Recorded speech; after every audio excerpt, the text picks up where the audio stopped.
ఇబ్రహీంపట్నం పవిత్ర సంగమంలో జలహారతి కార్యక్రమంలో జల వనరుల శాఖ మంత్రి నిమ్మల రామానాయుడు, ఎంపీ కేశినేని చిన్ని, మాజీ మంత్రి దేవినేని ఉమా, గుడివాడ ఎమ్మెల్యే వెన్నిగళ్ల రాము పాల్గొన్నారు. ఈ కార్యక్రమంలో భాగంగా కృష్ణా గోదావరి జలాలకు హారతి ఇచ్చి అనంతరం మీడియా సమావేశం నిర్వహించారు. ఈ సందర్భంగా జల వనరుల శాఖ మంత్రి నిమ్మల రామానాయుడు మాట్లాడుతూ, జగన్ ప్రభుత్వం పట్టిసీమను నీరు కార్చారని, ముఖ్యమంత్రి నారా చంద్రబాబు నాయుడు ముందస్తు ఆలోచనలతో మెట్ట ప్రాంతాన్ని సస్యశ్యామలం చేయడానికి 2014లోని పోలవరం చింతలపూడి పట్టిసీమ అనుసంధానం చేసి రాష్ట్రాన్ని సస్యశ్యామలం చేయాలని ముందుచూపు ఆలోచన చేశారన్నారు. అతి త్వరలోనే ప్రాజెక్టులు పూర్తి చేసి త్రాగునీటికి, వ్యవసాయానికి ఇబ్బంది లేకుండా చూస్తామని తెలిపారు. అనంతరం ఎంపీ కేశినేని చిన్ని మాట్లాడుతూ, పవిత్ర సంగమానికి పూర్వ వైభవం తీసుకురావాలని మంత్రిని కోరారు. ఈ కార్యక్రమానికి కార్యకర్తలు, అభిమానులు పెద్ద ఎత్తున పాల్గొన్నారు. ముందుగా నమస్కారాలు తెలియజేసుకుంటూ, దీక్ష దక్షతకు ముందు చూపుకి నిర్వచనం పట్టిసీమ ప్రాజెక్టు. ఏదైతే ఈవేళ మన తెలుగు బిడ్డ కేఎల్ రావు ఆనాడే చెప్పాడు, భారతదేశాన్ని కరువు కాటకాల నుంచి, దుర్భిక్ష పరిస్థితుల నుంచి కాపాడగలిగేటువంటి శక్తి ఒక్క నదుల అనుసంధానానికి మాత్రమే ఉంది. ఒక గార్లెండింగ్ ఆఫ్ రివర్ ద్వారానే అది సాధ్యమవుతుందని మన తెలుగు బిడ్డ కేఎల్ రావు ఏదైతే ఆ రోజు చెప్పాడో, ఆ కలలను ఆ భారతదేశంలో నిజం చేసినటువంటి నాయకుడు నారా చంద్రబాబు నాయుడు గారు, ఆ గోదావరి అనుసంధానం చేసినటువంటి నాయకుడు నారా చంద్రబాబు నాయుడు గారు. ఏదైతే పోలవరం ప్రాజెక్టు ద్వారా బహుళార్థకమైనటువంటి ప్రయోజనాలు ఆంధ్రప్రదేశ్ రాష్ట్రమంతా ఇచ్చేంత వరకు గోదావరి జలాలు ఏదైతే ప్రతి సంవత్సరం కూడా 3,000 దాకా సముద్రంలో ఏదైతే కలిసిపోతూ ఉందో ఆ నీటిని మరి పట్టి ఏదైతే పోలవరం ప్రాజెక్టు పూర్తయ్యేంత లోపుగా మరి ఆ గోదావరి జలాలను ఇటు ఏదైతే మరి మన కృష్ణాకు మరి డెల్టాకు అందించడం ద్వారా, పట్టిసీమ ద్వారా, తద్వారా ఇక్కడ ఏదైతే కృష్ణా డెల్టాను మరి స్థిరీకరణ చేయడంతో పాటుగా ఏదైతే ఇక్కడ కృష్ణాకి ఇచ్చినటువంటి వాటర్ ద్వారా రేపు శ్రీశైలంలో ఆ బ్యాక్ వాటర్ అటు మరి ఏదైతే రాయలసీమకు పంపించడం ద్వారా, అదేవిధంగా ఏదైతే పురుషోత్తపట్నం ఎత్తుపోతల ద్వారా మరి ఏదైతే ఏలేరు రిజర్వాయర్కి తీసుకుని అక్కడి నుంచి స్టీల్ ప్లాంట్కి, అదేవిధంగా విశాఖకి త్రాగునీరుకి అందించేటువంటి విధంగా. అంటే నేను ఎందుకు చెప్తున్నానంటే, పోలవరం ప్రాజెక్టు పూర్తవడానికి ఇంకో 4-5 సంవత్సరాలు పడుతుంది. ఈ లోపుగా ఆ 4-5 సంవత్సరాల్లో కూడా వృధాగా పోయేటువంటి నీటిని సద్వినియోగం చేసుకోవాలనేటువంటి ఆలోచన ఆ రోజు ఏదైతే చంద్రబాబు నాయుడు గారు ముందు చూపుతూ వచ్చిందో, దాని ఫలితాలు ఈ రోజు మనందరం కూడా చూస్తున్నటువంటి పరిస్థితి. అందులో భాగంగానే ఈరోజు ఏదైతే పట్టిసీమకు సంబంధించి మరి ఏదో ఈ రోజు 17 పంపులు ఏదైతే ఈ రోజు పనిచేస్తూ ఉన్నాయి. ఈ రోజు 6,100 క్యూసెక్ నీరు ఈ రోజు ఏదైతే విడుదలవుతూ ఉంది కృష్ణా డెల్టాకు. మరి ఏదైతే ఇంకొక 8 పంపులు కూడా ఈ రోజు ఒక 3, అదేవిధంగా రేపు ఎల్లుండిలో మిగిలిన బ్యాలెన్స్ మొత్తం 24 పంపులు కూడా మరి 1 by 1 ఒక్కొక్కటి రన్ చేసుకుంటూ రావడం ద్వారా మరి దగ్గర 8,000 క్యూసెక్ల నీరు వరకు కూడా మరి యొక్క కృష్ణ అనుసంధానం చేసే ప్రక్రియకు శ్రీకారం చుడుతున్నాము. ఏదైతే గత 4 రోజుల క్రితం, 5 రోజుల క్రితం ఏదైతే పట్టిసీమ మోటార్లు ఏదైతే ఆన్ చేశామో, ఈవేళ కళలు ఫలించి ఈవేళ కృష్ణా నదికి మరి యొక్క గోదావరి నీరంతా కూడా ప్రవహించడం మనందరం కూడా కళ్ళారా చూసినటువంటి పరిస్థితి. ఈరోజు ఏదైతే చంద్రబాబు నాయుడు గారు ముందు చూపు, ఎందుకంటే ఆ రోజు 1,300 కోట్ల రూపాయలు మనం పట్టిసీమకు వెచ్చిస్తే 4 సంవత్సరాల్లో మరి ప్రతి సంవత్సరం కూడా యావరేజ్ కృష్ణా డెల్టాకు 10 లక్షల ఎకరాలకు సాగునీరు ఇవ్వడంతో పాటు దగ్గర 30 లక్షల మంది ప్రజలకు మరి త్రాగునీరు కూడా ఇవ్వాలనే ఆలోచనతో ఏదైతే ఆ రోజు ఏదైతే పట్టిసీమను రూపకల్పన చేస్తే, ఆ రోజు జగన్మోహన్ రెడ్డి కూడా అసెంబ్లీలో ఇది పట్టిసీమ కాదు ఒట్టిసీమ అని చెప్పి ఆ రోజు ఎద్దేవా చేసినటువంటి జగన్మోహన్ రెడ్డి వేళ ఆంధ్రప్రదేశ్ రాష్ట్ర ప్రజలకు, తెలుగు జాతికి కూడా ఆ రోజు ఆయన మాట్లాడిన మాటలకు ఇవాళ ప్రజలందరికీ కూడా క్షమాపణ చెప్పాల్సిన అవసరం ఉంది. అటువంటి వ్యక్తి రాజకీయాల్లో కానీ ప్రజాస్వామ్యంలో ఉండడానికి కూడా అర్హుడు కాదనే విషయాన్ని కూడా గుర్తుపెట్టుకోవాలని తెలియజేస్తూ ఉన్నాం. ఎందుకంటే ఆ రోజు 1300 కోట్లు విధంగా పరిపాలన ఉండకూడదు. అందుకే ఈరోజు చంద్రబాబు నాయుడు గారు తన ముందు చూపుతో దూరదృష్టితో ఇటువంటి ఏదైతే పట్టిసీమ లాంటివి పురుషోత్తం లాంటివి ఎత్తుపోతలు తీసుకున్నారు. కాబట్టి ఈరోజు ఏదైతే ఈ యొక్క డెల్టా స్థిరీకరణతో పాటు పోలవరం పూర్తయ్యేంత వరకు కూడా కనీసం ఈ యొక్క గోదావరి జలాల్ని మరి వేళ ఆంధ్రప్రదేశ్ రాష్ట్రం అంతా కూడా వినియోగించేటువంటి పరిస్థితికి తీసుకెళ్తున్నామని చెప్పి మీ ద్వారా తెలియజేసుకుంటూ మరి ఏదైతే ఇప్పుడు కూడా మేము ఏదైతే ఈ యొక్క గోదావరి వరద నీరు ఏదైతే ఉందో ఇప్పుడు మన కృష్ణాలో 8.6 లెవెల్కి ఈరోజు ఉండడం జరిగింది. ఏదైతే కెనాల్స్లోకి మనం ఇంకా కింద ఏదైతే చేయాలనంటే దగ్గర ఇంకా ఒక 12 వరకు కూడా అక్కడ లెవెల్ రావాల్సిన అవసరం ఉంది. ఈరోజు రేపట్లో ఇంకా ఆ లెవెల్ పెరిగితే ఎల్లుండ కల్లా ఆ 12 రీచ్ అవుతుందని అనుకుంటూ ఉన్నాం.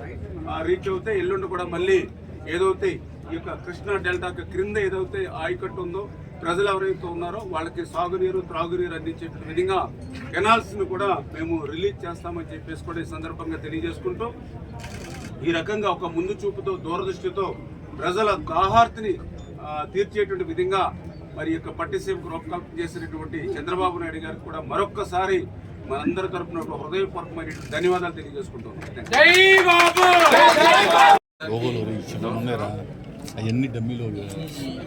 ఈరోజు ఈ గోదావరి వాటర్ ఇక్కడ పట్టిసీమ ద్వారా ఇక్కడికి రావటం చూస్తేనే చాలా ఆనందంగా ఉంది. ఎందుకంటే గత కొన్ని రోజులుగా వాటర్ రిలీజ్ చేస్తుంటే గుడివాడ నియోజకవర్గంలో ప్రత్యేకంగా ఎక్కడ నీళ్ళు లేని పరిస్థితి. మంచినీళ్ళు ఆల్రెడీ గుడివాడ మున్సిపాలిటీలో అయితే 2 రోజులకు ఒకసారి అని చెప్పి అనౌన్స్ చేసాం.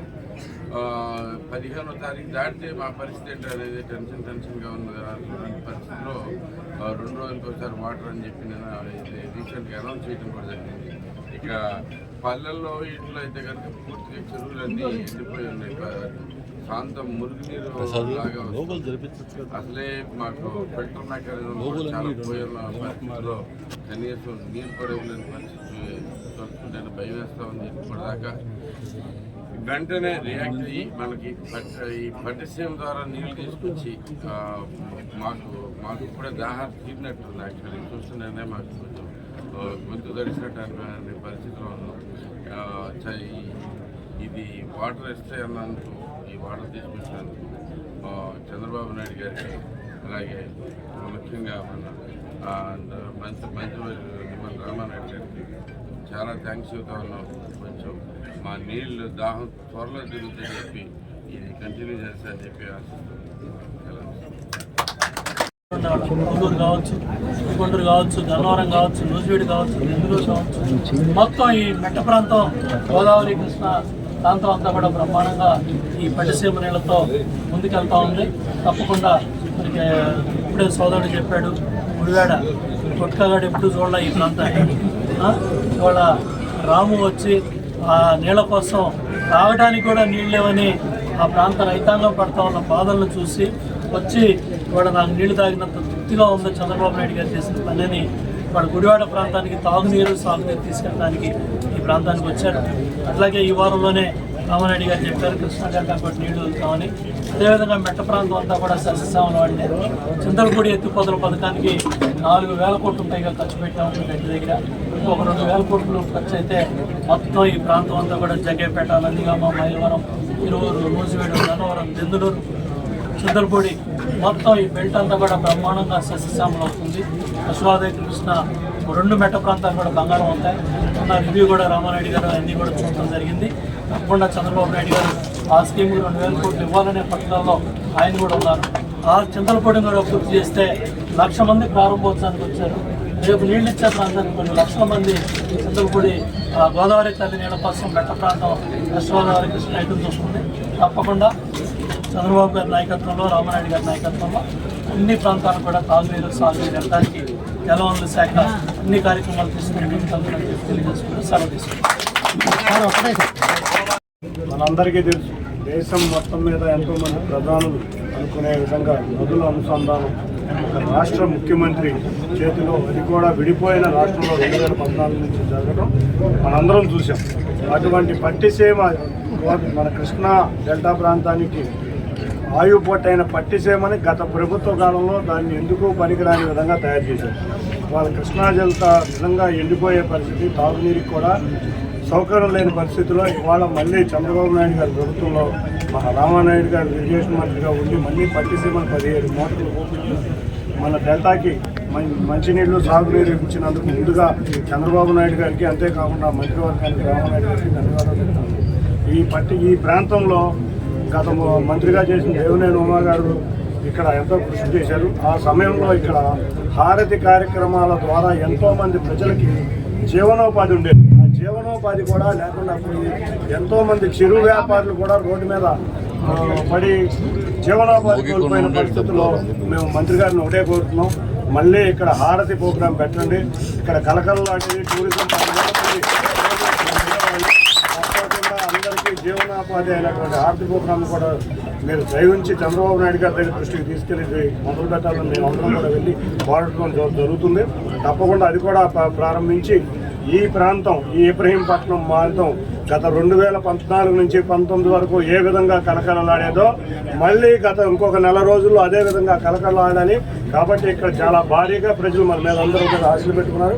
అటువంటి హారతి కార్యక్రమాన్ని కూడా మీరు వెంటనే ప్రారంభించాలని కోరుకుంటూ మా అందరి తరఫున, మా కృష్ణా డెల్టా ప్రజలందరి తరఫున చంద్రబాబు నాయుడు గారికి, మంత్రి మండలికి, అంతేకాకుండా ముఖ్యంగా రామానాయుడు గారికి ధన్యవాదాలు తెలుపుకుంటున్నాను.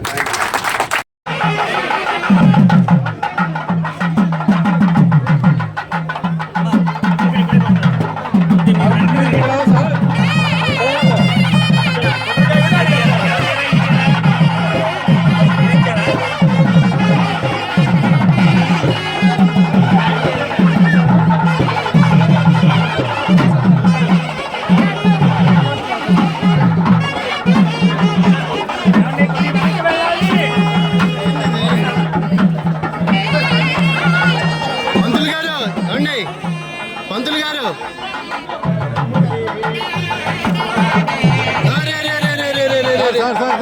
మీరు అర్థం వచ్చేస్తారు. ఓ పక్క ఉండండి పంతులు గారు, మీరు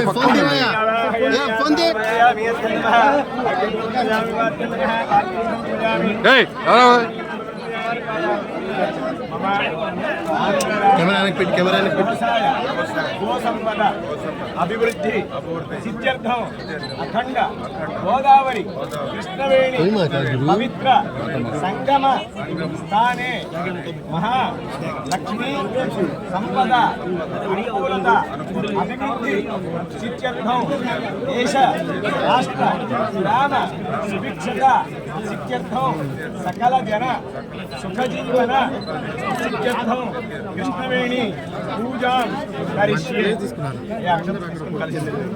ఓం ధ్యాయామి అధ్యాయామి ఆవాహయామి పంతులు గారు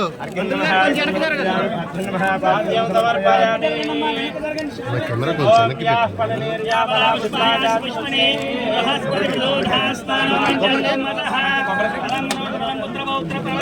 కెమెరా అనుకోకుండా దొరికితే కెమెరా అవడం వెనకలాగా గోపి గోపి గోపి వెనక్కి పెట్టి ఇదే వస్తుంది.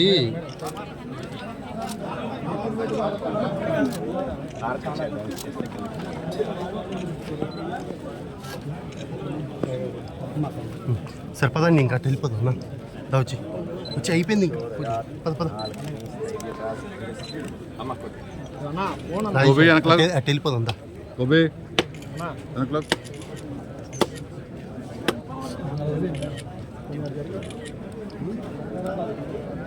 ఓం భూర్భువః ఓం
Gracias.